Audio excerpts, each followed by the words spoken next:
dan salam sejahtera. Pada hari ini saya Nur Amalina binti Khairul Anwar dan rakan saya ingin membentangkan satu tugasan yang bertajuk Peranan dan Pemikiran Tokoh Bahasa Melayu Pra-Merdeka dan Pasca Merdeka. Tugasan ini dihasilkan di bawah konsep Kapasiti Pedagogi Pembelajaran Bermakna KPPB dan berkongsi big idea yang sama dengan kursus BMMB 1084 iaitu Asas Tata Bahasa Bahasa Melayu dan BMMB 1094 iaitu Kemahiran Bahasa Melayu dalam konsep keunggulan berbahasa mencerminkan komunikasi era digital.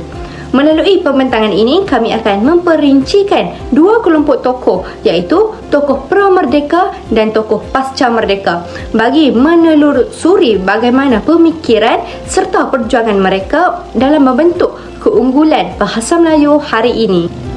Sebelum kita mengenali tokoh-tokoh ini dengan lebih mendalam, penting untuk kita faham dahulu siapa yang dimaksudkan dengan tokoh pra-merdeka. Tokoh pra-merdeka merujuk kepada cendekiawan dan pejuang bahasa yang berperanan besar dalam memperjuangkan martabat bahasa Melayu sebelum tahun 1957 ketika negara belum mencapai kemerdekaan. Pada era tersebut, bahasa Melayu sering kali terpinggir akibat penjajahan oleh British. Namun, tokoh-tokoh ini gigih mengangkatnya sebagai bahasa ilmu dan bahasa komunikasi rasmi bangsa. Mereka seringkali menulis buku, membentuk sistem ejaan dan mempelopori penulisan tata bahasa yang menjadi asas kepada pembelajaran bahasa Melayu moden. Dalam kalangan mereka, dua tokoh yang paling besar memberi kesan iaitu Pendeta Zaba, tokoh ilmuwan yang dikenali sebagai bapa tata bahasa moden, dan Raja Ali Haji iaitu ulama serta ahli bahasa dari Riau yang menjadi perintis awal sistem bahasa Melayu yang berdisiplin dan berstruktur.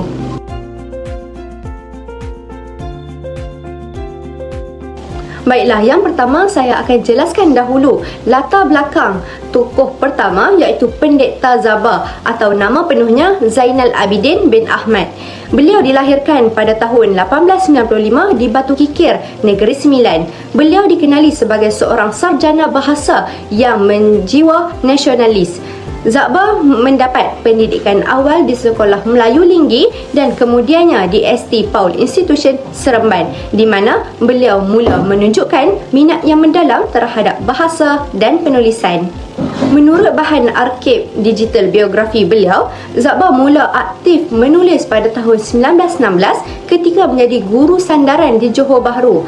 Penulisan awalnya banyak berkisar pada pendidikan, agama dan bahasa, namun kemudian berkembang ke arah perjuangan bangsa dan pembentukan jati diri melalui bahasa Melayu.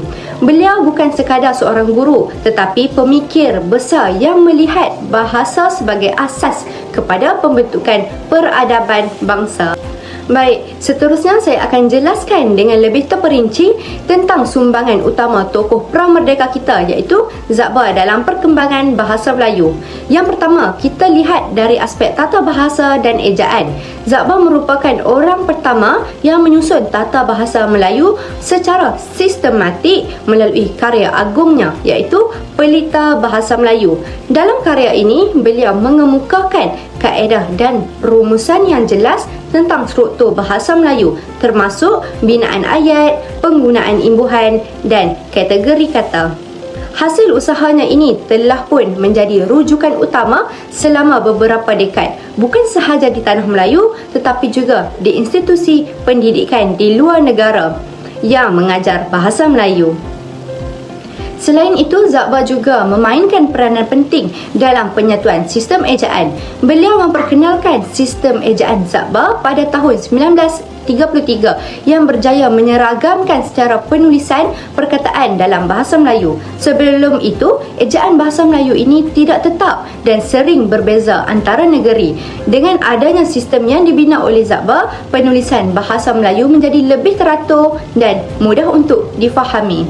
Hasil kerja beliau ini kemudiannya diterbitkan dalam buku Daftar Ejaan Melayu iaitu Jawi Rumi pada tahun 1938. Buku ini menjadi panduan utama dalam dunia pendidikan dan penerbitan pada ketika itu. Yang keduanya, dari sudut linguistik dan kesasteraan, Zakbar dianggap sebagai bapa linguistik Melayu moden kerana beliau bukan sahaja menulis tetapi turut memperkenalkan pendekatan saintifik terhadap bahasa. Beliau memahami bahawa bahasa bukan sekadar alat untuk berkomunikasi tetapi juga bidang ilmu yang perlu dikaji secara sistematik. Oleh sebab itu, banyak konsep linguistik moden dalam bahasa Melayu hari ini sebenarnya berpunca daripada pemikiran awal Zakbar. Selain itu, beliau juga menghasilkan pelbagai bahan penulisan dan pengajaran yang membantu para pelajar. Contohnya, untuk memahami bahasa Melayu dengan lebih mendalam. Ia juga menjadikan bahasa ini bukan sahaja bahasa untuk pertuturan, tapi juga untuk bahasa ilmu. Akhir sekali, kita lihat kepada perjuangan Zakbar terhadap bahasa dan bangsa. Zakbar percaya bahawa bahasa adalah cerminan jati diri seseorang bangsa. Bagi beliau, memartabatkan bahasa Melayu bermaksud memartabatkan bangsa itu sendiri. Maka segala usaha beliau dalam memperkukuhkan tata bahasa, menyeragamkan ejaan dan menulis karya ilmiah adalah sebahagian daripada perjuangan untuk membebaskan bahasa Melayu daripada pengaruh dan tekanan penjajah. Beliau juga mahu bangsa Melayu berdiri sama tinggi dengan bangsa yang lain melalui kekuatan bahasanya sendiri. Kesimpulannya, melalui segala usaha beliau dalam bidang tata bahasa, ejaan, linguistik dan perjuangan bahasa, Zakbar telah meletakkan asas yang kukuh bagi pembinaan bahasa Melayu moden yang kita gunakan dan banggakan pada hari ini. Bukan itu sahaja, pemikiran Zakbar tentang bahasa sangat mendalam dan berpandangan jauh. Beliau menganggap bahasa bukan sekadar medium untuk berkomunikasi, tetapi ia mencerminkan akal dan jiwa sesuatu bangsa. Menurut beliau, bahasa yang baik akan melahirkan bangsa yang berfikir secara tertib, beradab dan berakhlak tinggi. Dia seteru, pendidikan bahasa perlu diberi keutamaan dalam sistem pendidikan agar dapat melahirkan masyarakat yang seimbang dari segi intelek dan moral. Zakbar juga melihat bahasa Melayu ini sebagai alat penyatuan bangsa, bahasa yang mampu membina perpaduan dan penyatuan pelbagai kaum di tanah Melayu. Lebih menarik lagi, beliau turut menegaskan bahawa ilmu bahasa mesti dikaitkan dengan aspek agama, ekonomi dan budaya. Ini bermakna bahasa bukan sekadar ilmu yang teori tetapi berfungsi dalam kehidupan seharian sesuatu masyarakat.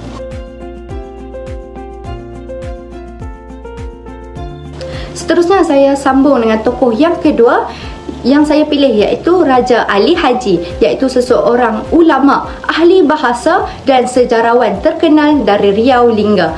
Beliau dilahirkan sekitar tahun 1808 di Pulau Penyengat. Beliau merupakan tokoh yang sangat penting dalam perkembangan bahasa dan sastera Melayu. Beliau dikenali kerana karya-karyanya yang menggabungkan nilai agama, moral dan bahasa. Antaranya Bustanul Khatibin dan Kitab Pengetahuan Bahasa, dua karya tata bahasa awal yang menjadi asas pengajian bahasa Melayu klasik. Berdasarkan bahan yang saya dapat dalam digital dan sumber biografi, Raja Ali Haji menekankan bahawa bahasa Melayu perlu digunakan dengan tertib, sopan dan beradab kerana bahasa itu mencerminkan peribadi penuturnya. Seterusnya, antara sumbangan terpenting Raja Ali Haji ialah penulisannya dalam bidang bahasa dan sejarah, iaitu karya Bustanul Khatibin dianggap kitab tata bahasa Melayu pertama yang sistematik, membincangkan struktur ayat, penggunaan huruf dan ejaan serta peranan bahasa dalam penulisan yang rasmi. Sementara Kitab Pengetahuan Bahasa pula menjadi sejenis ensiklopedia yang menghimpunkan makna dan kegunaan perkataan Melayu. Ini menjadikan sumber rujukan penting pada zaman itu. Manakala dalam karya Tufat Al-Nafis, beliau menulis tentang sejarah Johor Riau tetapi secara halus turut menyelitkan nilai moral dan politik yang mencerminkan kebijaksanaan bangsa Melayu. Raja Ali Haji juga menegaskan untuk pentingnya adab dan kesopanan dalam berbahasa. Menurut beliau, bahasa yang sopan melambangkan kepribadian dan maruah seseorang.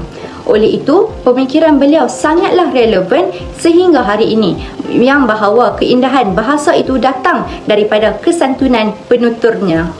Sebagai rumusan untuk bahagian saya, dapat kita simpulkan bahawa tokoh-tokoh pramerdeka ini memainkan peranan besar dalam membentuk asas bahasa Melayu moden. Pendektar Zaba dengan keilmuannya dalam tata bahasa ejaan dan sistem pendidikan, serta Raja Ali Haji dengan karya bahasa dan sejarahnya. Kedua-dua tokoh ini berkongsi semangat yang sama, iaitu menjadikan bahasa Melayu bukan sekadar alat komunikasi tetapi lambang tamadun bangsa. Hasil perjuangan mereka berdua ini menjadikan bahasa Melayu berkembang sebagai bahasa ilmu, bahasa pentadbiran dan akhirnya bahasa rasmi negara selepas kemerdekaan. Maka, sebagai generasi muda dalam era yang digital kini, kita haruslah meneruskan semangat ini dengan menggunakan bahasa Melayu secara berhema, kreatif dan bermakna dalam semua media komunikasi. Terima kasih. Saya akan memberi laluan kepada rakan saya untuk meneruskan perincian. Terima kasih kepada saudari Amalina di atas penerangan yang diberikan olehnya. Saya, Nuraini Filzah, ingin membentangkan tentang tokoh pasca merdeka. Tokoh pasca merdeka ialah individu yang memainkan peranan penting selepas kemerdekaan negara pada tahun 1957.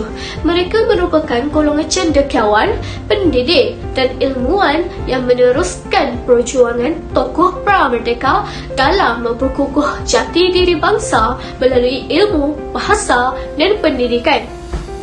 Tokoh-tokoh pasca merdeka biasanya terdiri daripada golongan berpendidikan tinggi sama ada dalam atau luar negara. Mereka mempunyai pemikiran progresif, berpandangan jauh serta aktif dalam membentuk dasar bahasa kebangsaan dan sistem pendidikan negara. Antara tokoh pasca merdeka yang terkenal termasuklah Prof. Emeritus Datuk Dr. Asmah Haji Omar, iaitu tokoh linguistik dan ilmuwan bahasa yang dikenali sebagai ibu linguistik Melayu. Prof. Datuk Dr. Awang Sarian, pejuang bahasa yang memperkukuh kedudukan bahasa Melayu sebagai bahasa rasmi dan bahasa ilmu di dalam serta luar negara. Prof. Emeritus Datuk Dr. Asmah Haji Omar dilahirkan pada tahun 1940 di Citrang, Kedah. Beliau merupakan salah seorang tokoh wanita terpenting dalam dunia bahasa dan linguistik di Malaysia. Dari segi akademik, beliau mendapat pendidikan awal di Kedah sebelum melanjutkan pelajaran ke Universiti Malaya dan seterusnya memperoleh ijazah kedoktoran dalam bidang linguistik dari University of London, United Kingdom. Prof. Asmah memulakan kerjayanya di Dewan Bahasa dan Pustaka DBP, sebuah institusi penting yang bertanggungjawab terhadap pembangunan dan pembakuan bahasa Melayu. Di DBP, beliau banyak terlibat dalam penyelidikan dan penulisan karya ilmiah yang berkaitan dengan linguistik dan tata bahasa. Selepas itu, beliau menyertai Universiti Malaya sebagai pensyarah dan seterusnya dilantik sebagai Profesor Linguistik serta Dekan Fakulti Bahasa dan Linguistik. Dalam peranan ini, beliau menjadi pemimpin akademik yang banyak melahirkan sarjana muda dalam bidang bahasa Melayu dan linguistik. Bidang kepakaran utama beliau ialah sosial linguistik, iaitu kajian tentang hubungan antara bahasa dan masyarakat serta bahasa Melayu moden. Melalui kepakarannya, beliau berjaya menjelaskan bagaimana bahasa berkembang mengikut perubahan zaman dan budaya masyarakat. Profesor Emeritus Datuk Dr. Asmah Haji Omar merupakan tokoh yang sangat prolifik dalam bidang penulisan dan penyelidikan bahasa. Sepanjang karier akademiknya, beliau telah menghasilkan lebih daripada 80 buah buku dan ratusan artikel ilmiah. Antara karya agung beliau yang paling berpengaruh ialah Nahu Melayu Mutakhir yang diterbitkan pada tahun 1975. Buku ini dianggap sebagai rujukan utama dalam memahami tata bahasa moden bahasa Melayu. Melalui karya ini, Profesor Asmah memperkenalkan pendekatan linguistik moden dalam menjelaskan struktur dan sistem bahasa Melayu yang lebih tersusun dan ilmiah. Selain itu, beliau juga menyusun ensiklopedia bahasa Melayu pada tahun 1995, sebuah karya yang besar yang menghimpunkan pelbagai aspek ilmu bahasa termasuk fonologi, morfologi, sintaksis, semantik dan sosiolinguistik. Ensiklopedia ini menjadi rujukan menyeluruh bukan sahaja untuk pelajar universiti dan penyelidikan, tetapi juga untuk masyarakat umum yang ingin memahami bahasa Melayu secara mendalam. Satu lagi karya penting beliau ialah Bahasa dan Alam Pemikiran Melayu yang membincangkan hubungan rapat antara bahasa dan budaya masyarakat Melayu.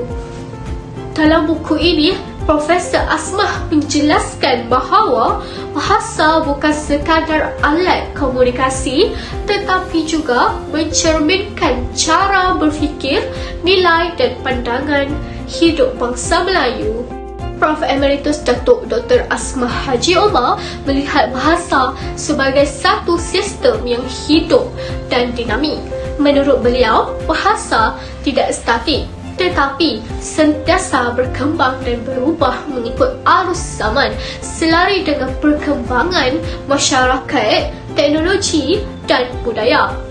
Bagi Profesor Asmah, kepelbagaian dialek dan variasi bahasa yang wujud dalam masyarakat Melayu bukanlah kelemahan, sebaliknya melambangkan keindahan dan kekayaan budaya bangsa. Setiap dialek, sama ada dari Kedah, Kelantan, Terengganu atau Sabah dan Sarawak, membawa nilai sejarah, identiti dan cara hidup masyarakat setempat. Selain itu, beliau menegaskan bahawa bahasa bukan sekadar alat komunikasi tetapi merupakan cerminan identiti dan pemikiran masyarakat. Melalui bahasa, kita dapat memahami cara berfikir, nilai, moral dan pandangan dunia sesuatu bangsa. Oleh itu, menjaga bahasa bermaksud menjaga jati diri bangsa itu sendiri. Prof. Asmah juga menyeru supaya bahasa Melayu terus diperkasakan sebagai bahasa ilmu dan bahasa budaya. Beliau berpendapat bahawa bahasa Melayu mempunyai keupayaan untuk menjadi bahasa ilmu moden asalkan digunakan secara meluas dalam bidang pendidikan, penyelidikan dan penulisan akademik.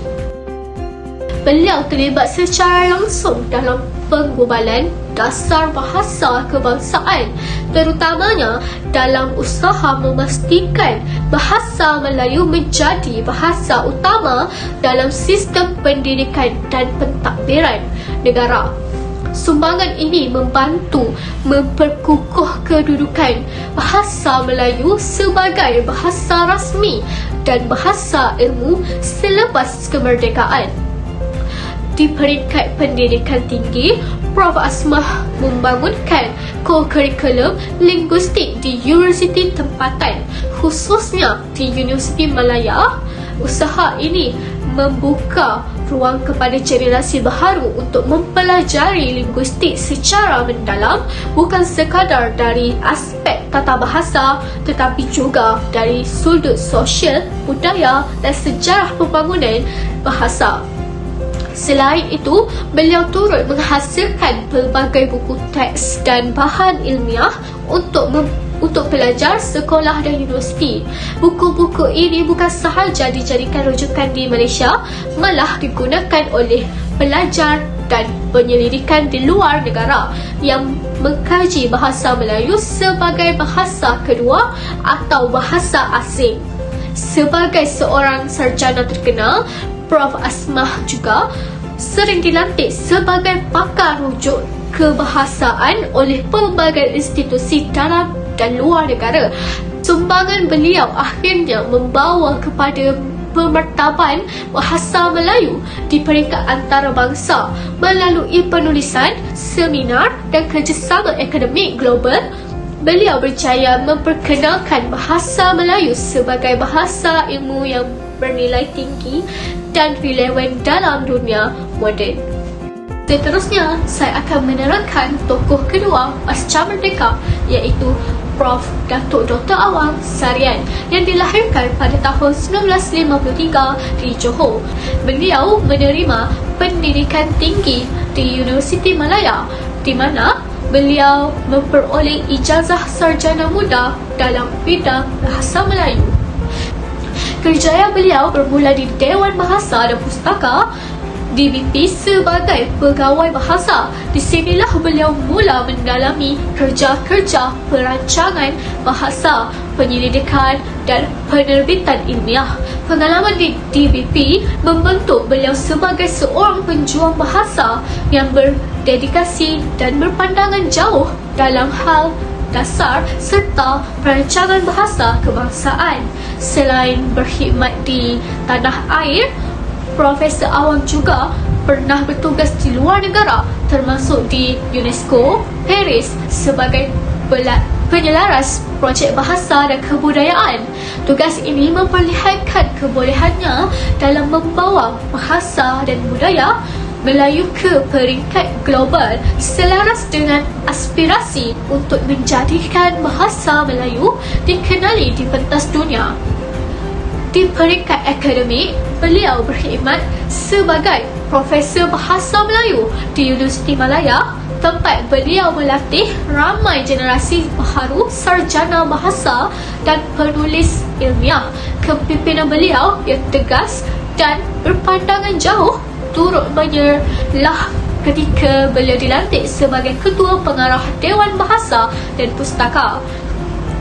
Dalam tempoh ini, beliau banyak memperkukuh usaha memperkasa bahasa Melayu dalam sistem berpendidikan, pentadbiran dan masyarakat umum. Selain itu, Prof. Awang juga pernah menjadi Duta Bahasa Melayu di China, satu peranan yang sangat penting dalam memperkenalkan bahasa Melayu kepada masyarakat antarabangsa serta mengembangkan pengajaran bahasa Melayu di universiti-universiti di luar negara. Beliau dikenali sebagai seorang tokoh yang tegas dan konsisten dalam memperjuangkan kedudukan bahasa Melayu sebagai bahasa rasmi negara, seperti yang termaktub dalam Perkara 152 Perlembagaan Malaysia.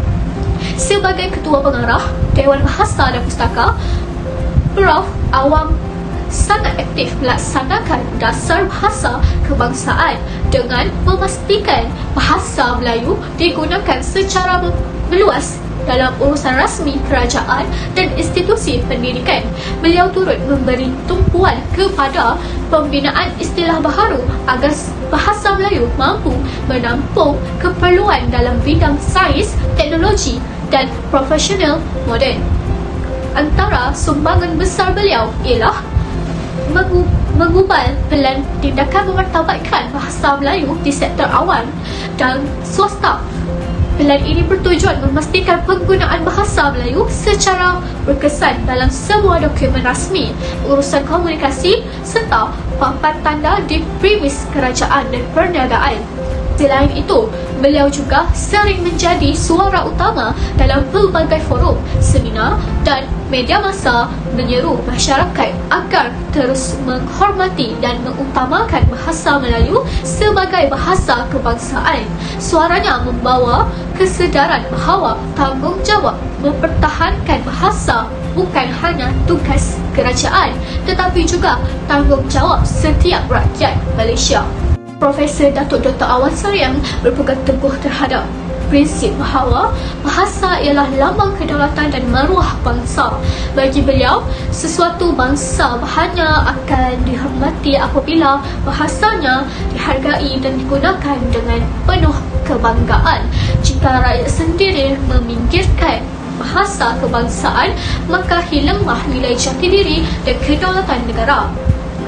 Dalam pemikirannya, bahasa Melayu mencerminkan jati diri bangsa dan menjadi asas perpaduan nasional. Bahasa ini bukan sekadar alat komunikasi tetapi medium yang menyatukan rakyat pelbagai kaum di bawah satu identiti kebangsaan. Profesor Awang juga menegaskan bahawa kehilangan bahasa bererti kehilangan identiti bangsa. Beliau sering mengingatkan bahawa sejarah dunia telah menunjukkan banyak bangsa yang hilang pengaruh dan jati diri apabila bahasa mereka pupus atau digantikan oleh bahasa asing.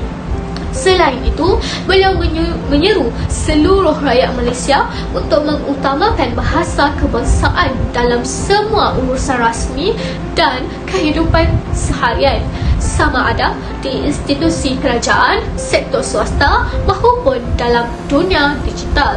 Penggunaan bahasa Melayu yang betul dan beradab mencerminkan semangat patriotisme serta tanggungjawab terhadap warisan budaya bangsa. Salah satu sumbangan terbesarnya ialah ketika beliau dilantik sebagai Duta Besar Bahasa Melayu di China. Dalam peranan ini, beliau berjaya menumbuhkan Pusat Pengajian Melayu di Universiti Pengajian Asing Beijing, iaitu sebuah pencapaian yang amat membanggakan kerana ia menjadi pusat utama pengajian bahasa dan budaya Melayu di rantau Asia Timur. Selain itu, Profesor Awang juga aktif mempromosikan bahasa Melayu melalui pelbagai seminar, persidangan dan bengkel antarabangsa. Beliau sering diundang sebagai penceramah utama di luar negara atau berkongsi pandangan tentang peranan bahasa Melayu sebagai bahasa serantau dan bahasa ilmu moden. Beliau turut menjadi ahli Majlis Antarabangsa Bahasa Melayu MABM, iaitu sebuah badan yang menghubungkan sarjana dan pejuang bahasa dari pelbagai negara seperti Indonesia, Brunei, Thailand dan Singapura. Melalui MABM, beliau memainkan peranan penting dalam memperkukuh kerjasama serantau demi perkembangan bahasa Melayu sebagai bahasa antarabangsa. Di samping itu, Profesor Awang juga menulis banyak karya ilmiah, esei dan artikel perjuangan bahasa yang membincangkan isu dasar cabaran globalisasi dan tanggungjawab generasi muda dalam mempertahankan bahasa kebangsaan. Penulisan beliau bukan sahaja bernilai akademik tetapi juga memberi inspirasi kepada rakyat Malaysia untuk terus menghargai bahasa sendiri. Menurut beliau, dalam dunia komunikasi digital hari ini, penggunaan bahasa yang betul semakin diabaikan, terutama di media sosial. Oleh itu, Profesor Awang sentiasa menekankan kepentingan penggunaan bahasa baku dalam semua bentuk komunikasi dalam talian, termasuk penulisan media sosial, mesej dan artikel digital. Bagi beliau, menulis dengan bahasa baku menunjukkan tahap ilmu, adab dan rasa hormat terhadap bahasa sendiri. Beliau juga prihatin terhadap isu selangor, singkatan dan penggunaan bahasa rojak yang semakin menular dalam kalangan masyarakat, khususnya golongan muda. Fenomena ini menurut beliau boleh menjejaskan kualiti dan keaslian bahasa Melayu jika tidak dikawal dengan bijak. Selain itu, Profesor Awang sering menyeru penggunaan media sosial agar berbahasa dengan sopan, beradab dan betul. Beliau mengingatkan bahawa setiap kata yang ditulis mencerminkan kepribadian penulis dan imej bangsa dalam dunia digital yang terbuka. Penggunaan bahasa yang baik juga menjadi lambang kematangan dan keilmuan seseorang. Pandangan beliau sangat relevan dengan cabaran bahasa dalam era teknologi moden. di mana bahasa Melayu perlu terus dipelihara, dimodelkan dan digunakan secara berhemah agar kekal berwibawa di tengah-tengah pengaruh bahasa asing dan teknologi global. Sebagai kesimpulan, kita dapat melihat bahawa perjuangan tokoh-tokoh bahasa Melayu tidak pernah terhenti, malah terus berkembang mengikut perubahan zaman. Tokoh pra-merdeka seperti Pendeta Zakbar dan Raja Ali Haji berjuang untuk mengangkat bahasa Melayu sebagai lambang kemerdekaan dan identiti bangsa. Pada zaman penjajahan, bahasa Melayu menjadi senjata perjuangan untuk membina kesedaran nasional dan menyatukan rakyat pelbagai kaum. Mereka menegakkan hak bahasa Melayu agar diiktiraf sebagai bahasa rasmi dan bahasa ilmu bagi rakyat tanah Melayu. Sementara itu, tokoh pasca merdeka seperti Prof. Datuk Dr. Awang Sarian dan Prof. Emeritus Datuk Dr. Asmah Haji Omar meneruskan perjuangan ini dengan memperkukuh kedudukan bahasa Melayu dalam sistem pendidikan dasar kebangsaan serta di peringkat antarabangsa.